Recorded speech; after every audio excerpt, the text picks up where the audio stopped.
Hello everyone, my name is Tim Hughes and I'm the Director of Communications for Spirit Invest.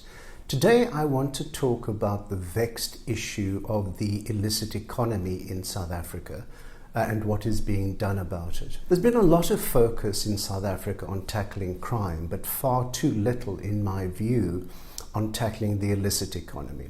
So why is this significant? Well, it may constitute between 10 to 12% of our GDP.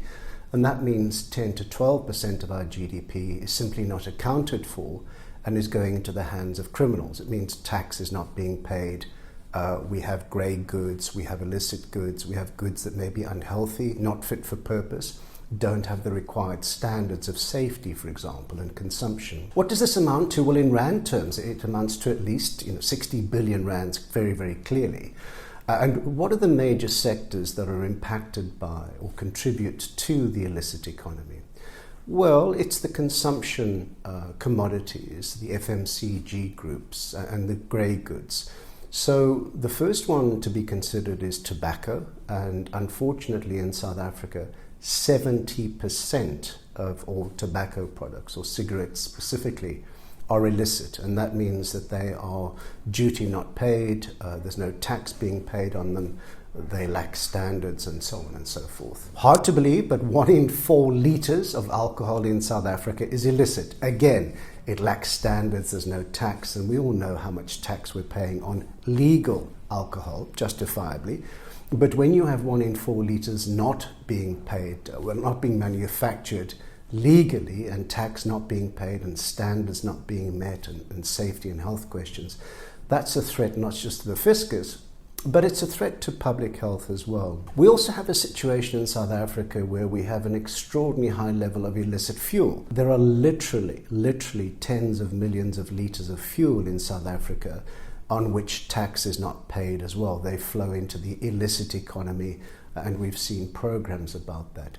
This is in addition to what has been around for a long time, illicit mining, which we know about, zama-zamas, gold mining, and indeed diamond mining, particularly in the Northern Cape. So we spoke about the rand value of this, but let's just translate what that means. That means that the illicit economy in South Africa means that we actually don't produce enough hospitals, we don't produce enough schools, we can't rebuild infrastructure, we lack the funding to fund the police, and this has a real material impact on our people and on our development. So the question then is what is to be done? We seem to be making some progress according to the last statistics on reducing crime in South Africa, although many of us don't feel it. But the statistics say that we are making some progress. But what about the illicit economy? Well, my argument is if we invest time and money and capital and resources on tackling the illicit economy, we get a very considerable payback for investing in tackling the illicit economy. There's a very, very good return on investment. And right now we're not investing enough in SARS.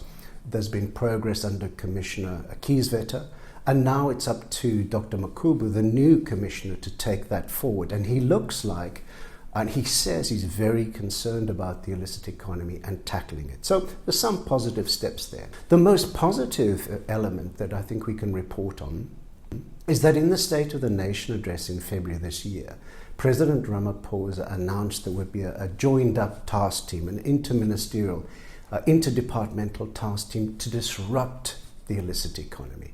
Now, we haven't seen any progress on that. Obviously, the institutions need to be built. There needs to be cooperation between SARS, customs, police, home affairs, and so on and so forth. But the establishment of this disruption unit is a very, very positive thing indeed. So my argument is that we need to tackle the illicit economy in South Africa, and it's something that can be measured. We can measure illicit tobacco, we can measure illicit alcohol, we can even measure illicit fuel.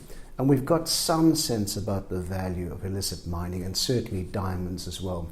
So in my view and in my argument, and let me just add credit to the business community, particularly Business Leadership South Africa and BUSA, for their tremendous commitment to tackling the illicit economy. So this is something I think we can measure, we can calibrate, and we can see a great return on investment. What we need to see is government making the investment in tackling the illicit economy, principally in SARS, the police, Home Affairs and Customs. If we do that, I think we can see an improvement and bring down the illicit economy. Ultimately, this is to the benefit of the country and it helps our developmental programs. And in particular, it tackles issues of poverty and inequality in South Africa. We'll update in due course. Thank you for watching.